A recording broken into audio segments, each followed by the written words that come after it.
नमस्कार, Allahabad breaking news में आप सभी का स्वागत है। भाजपा की नवनियुक्त जिला अध्यक्ष निताशा राकेश याग अपनी नियुक्ति के बाद इलाहाबाद पहुंची। उनके आगमन पर पार्टी द्वारा शहर की सिरसा रोड पर स्थित लोक निर्माण विश्राम गृह में उनका सम्मान समारोह आयोजित किया गया, जिसमें सैकड़ों पार्टी कार्यकर्ताओं ने पहुंचकर नवनियुक्त जिला अध्यक्ष का जोरदार स्वागत किया। इस अवसर पर पार्टी के प्रदेश कार्यकारिणी सदस्य अमीरचंद मेहता, मंडल अध्यक्ष जसवीर सिंह चहल, महामंत्री ब्रह्मानंद शर्मा, समिंदर सिंह कंबोज, पूर्व चेयरमैन रवि लड्ढा, बुराराम डूडी, रामलाल मेहता, वेदप्रिय गुप्ता, पार्षद हेमलता व्यास, पूर्णिमा जोशी व गगन खांडेकर, मंडल प्रभारी नरेश कटारिया, हरविंदर कौर सग्गू, संजय सारस्वत, टिक्कम चोटिया, सूरजाराम, दीपक मेहता, महिपाल शर्मा, गौरी शंकर मंडा, सुभाष सारण, हंसराज नीमला, मंजीत धालीवाल, लखविंदर धालीवाल, देवेंद्र गोयल, भजन शर्मा सहित अन्य सैकड़ों पार्टी कार्यकर्ता उपस्थित थे। जिलाध्यक्ष निताशा राकेश याग पार्टी के अन्य वरिष्ठ कार्यकर्ताओं के साथ मिलकर मां सरस्वती के चित्र के समक्ष दीप प्रज्वलित करके कार्यक्रम का शुभारंभ किया। कार्यकर्ताओं ने ढोल नगाड़े की थाप पर जिलाध्यक्ष को फूल मालाएं व पगड़ी पहनाकर सम्मानित किया। इस अवसर पर निताशा राकेश याग ने अपनी संबोधन में कहा कि अपनी नियुक्ति के लिए पार्टी हाईकमान का आभार व्यक्त करती हूं। इस अवसर पर निताशा राकेश याग ने अपनी संबोधन में अपनी नियुक्ति के लिए पार्टी हाईकमान का आभार व्यक्त किया। पिछले 9 वर्षों के कार्यकाल में केंद्र और हरियाणा सरकार की ऐसी परियोजनाओं शुरू की है जिसकी कल्पना भी नहीं की जा सकती। आने वाले समय में लोगों की प्रत्येक छोटी बड़ी समस्याओं और मांग को हल करवाया जाएगा। बाद में पत्रकारों से बातचीत करते हुए निताशा राकेश याग ने कहा कि भारतीय जनता पार्टी में ना तो धड़ेबाजी है और ना ही गुटबाजी। चुनाव में टिकट मांगने का अधिकार सभी को है, लेकिन उनका उम्मीदवार तो कमल का फूल है। पार्टी हाईकमान जिस किसी को भी कमल के फूल का निशान देकर चुनाव मैदान में उतारेगी, पूरी भारतीय जनता पार्टी उनकी जीत के लिए एकजुट होकर काम करेगी। इस बार के लोकसभा चुनाव में सिरसा जिला की सभी 5 विधानसभा सीटों पर भारतीय जनता पार्टी का उम्मीदवार जीत हासिल करेगा और आगामी विधानसभा चुनाव में 5 विधानसभा सीटों पर कमल खिलेगा। आपको शुभकामनाएं। आपकी फर्स्ट जो प्रमुखताएं हैं वो क्या क्या रहेंगी? भारतीय जनता पार्टी की, जैसे मैंने पहले भी कहा, कि बड़ी खूबसूरती है कि यहाँ दायित्व जब परिवर्तन होता है तो बड़े सहजता से दायित्व परिवर्तन होते हैं। वो राष्ट्रीय लेवल से निचले लेवल तक बड़ी सहजता से चलते हैं। उसी अनुरूप क्योंकि भारतीय जनता पार्टी ने मुझे संगठन का दायित्व दिया है, तो संगठन के दायित्व के नाते मेरी जो पहली प्राथमिकता है, संगठन कैसे मजबूती से खड़ा हो, कैसे हमारे जो मेहनती कार्यकर्ता हैं वो आगे आए और संगठन के लिए हम काम करें। और आने वाले कोई भी चुनाव है, वैसे तो भारतीय जनता पार्टी का जो कार्यकर्ता है वो जिस दिन इलेक्शन की वोटिंग हो जाती है उससे नेक्स्ट डे अगले इलेक्शन की तैयारियों में लग जाते हैं, लेकिन फिर भी एक समय होता है, चुनाव आयोग की तरफ से जो डेट डिसाइड होती है उसके अनुरूप इलेक्शन होते हैं। तो हमारे लिए आने वाले जो इलेक्शन है उनको हम कैसे, लोकसभा की जो सीट है उन्हें उसको कैसे भारी मार्जिन के साथ जीते, और आने वाले विधानसभा के इलेक्शनों में जैसे कि निरंतरता से हमारा विधानसभा वाइज अगर हम देखें हमारा वोट बैंक बड़ा है, तो उसको हम जीत में कितने मार्जिन के साथ कन्वर्ट करेंगे, यही संगठन की प्राथमिकता रहती है। आपके अब लोकसभा के चुनाव जैसे आने वाले हैं, क्या आप उसमें भी पार्टी को कुछ सुझाव देना चाहेंगे कि कैसा कैंडिडेट हो, या पार्टी जो कैंडिडेट भेज देगी उसी को आप एक्सेप्ट करेंगे? देखिए, भारतीय जनता पार्टी का कैंडिडेट तो पहले से ही डिक्लेयर हो चुका है, कमल का फूल। एक ही हमारा कैंडिडेट रहता है। जो कैंडिडेट के रूप में व्यक्ति विशेष को आना होता है वो भारतीय जनता पार्टी संगठन जो भी जिसको भी भेजेगा, हमारे लिए हम सब उसके लिए तैयार हैं। जैसे कि मैंने कहा कि बारात तैयार है, घोड़े तैयार हैं, गाड़ियां तैयार हैं, दूल्हे के रूप में जिस मर्जी को भेज दें। हमारा एक ही मकसद है कि हमने डबल मार्जिन के साथ अब की बार फिर से हमने नरेंद्र मोदी जी को हमारे हरियाणा की 10 सीटों में से एक जो सिरसा की सीट है वो भारी मार्जिन के साथ हमने देनी है। हमारा सिर्फ एक ही कार्य है। जिस तरह से आपने सिरसा कार्यालय का उद्घाटन किया, क्या इसी तरह से जो विधानसभा क्षेत्र है सिरसा जिला में 5, क्या वहां भी ऐसे कार्यालय अभी खोल दिए जाएंगे या ये चुनाव डिक्लेयर होने के बाद खोले जाएंगे? देखिए, जहां हम बात करते हैं भारतीय जनता पार्टी की, भारतीय जनता पार्टी हमें कर दिया है और उसी के निमित्त सभी विधानसभाओं में, पूरे हरियाणा में सभी विधानसभाओं में लोकसभा चुनाव के निमित्त सभी विधानसभाओं में कार्यालय अभी हम लोगों ने स्थान देख लिए हैं, लगभग तय हो चुके हैं, बस उनका उद्घाटन करना बाकी है। क्या मुद्दे क्या रहने वाले हैं शिक्षा लोकसभा के लिए, आगे आगामी क्या रहेगा शिक्षा को लेकर? देखिए, जैसे कि मैंने पहले भी कहा कि आज जनता मन बना चुकी है कि भारतीय जनता पार्टी ही भारत के जो 2047 के विकसित राष्ट्र के सपने को साकार कर चुकी है और उसका की ओर हमने और तेजी से कैसे आगे बढ़ना है, तो वो अगर कोई बढ़ा सकता है तो माननीय प्रधानमंत्री श्री नरेंद्र मोदी जी के नेतृत्व में ही हम ये कर सकते हैं। तो मेरे को लगता है जो हमारे आम जनता के मुद्दे थे वो मुद्दे खत्म कर दिए हैं माननीय प्रधानमंत्री जी ने।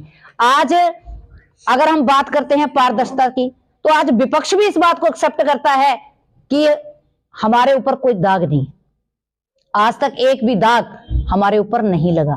तो यही मुद्दे मेरे को लगता है आम जनता के होते हैं और इसमें विशेष मुद्दा कोई रहता है। परिषद के अंदर थोड़ी देखना, आप इलेक्शन हुए थे अपने, उस टाइम विरोधता भी देखने को मिली थोड़ी अंदरूनी जो पार्टी की तरफ से, तो उसको कैसे कवर कर पाओगे? लगता है आपको कि हालांकि जो विधानसभा के इलेक्शन होने आगे उसको आप कवर कर पाओगे?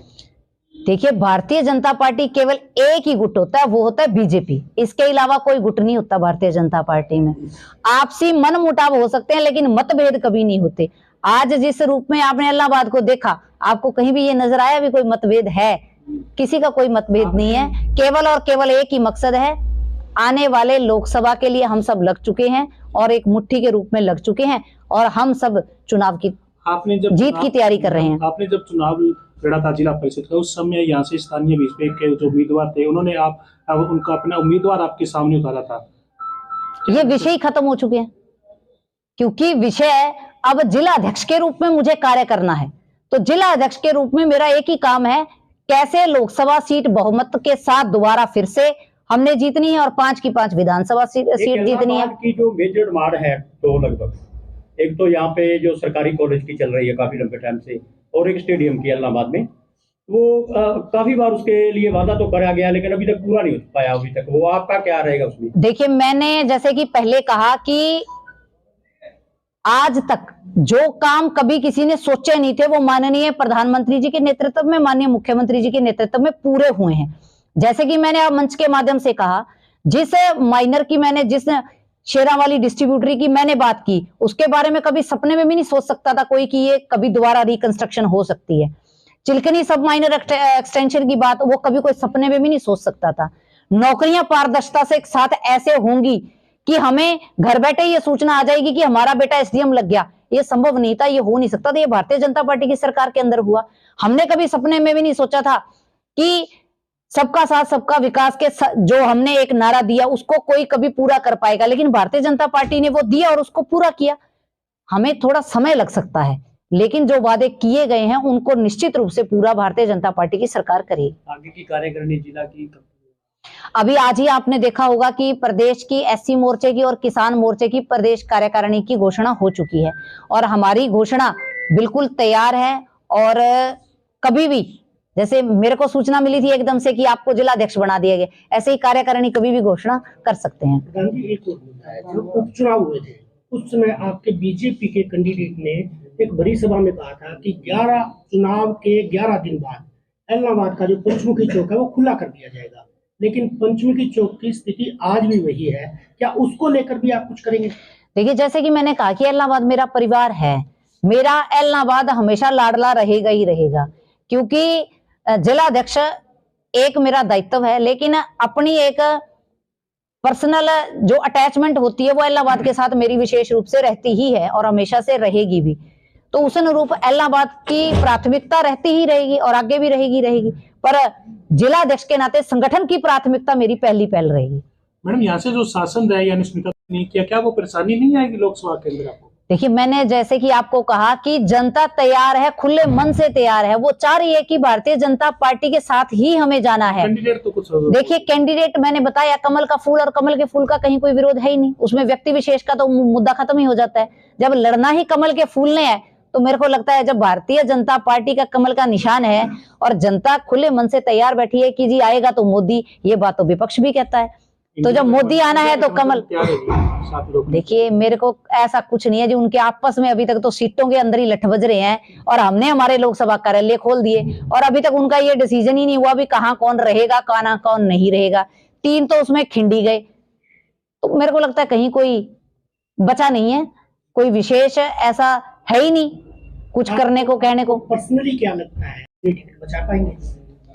देखिए ये जो डिसाइड करना है ये करना है संगठन ने।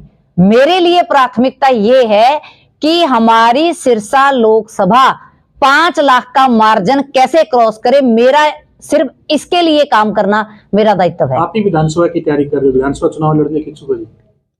ये संगठन डिसाइड करेगा। संगठन ने फिलहाल मुझे भारतीय जनता पार्टी की जिला अध्यक्ष के रूप में दायित्व दिया है, तो मेरी प्राथमिकता संगठन है। बाकी जो संगठन डिसाइड करेगा, जहां संगठन को लगेगा कि मेरी उपयोगिता बेस्ट है, संगठन जो कहेगा वो हमारे लिए माननीय है। संगठन ने तंवर को पार्टी में मिलाया पिछले दिनों, क्या आप सोच सकते हैं कि तंवर भी कैंडिडेट हो सकते हैं लोकसभा के? भारतीय जनता पार्टी कभी किसी कंडीशन पे किसी को ज्वाइनिंग नहीं करवाती।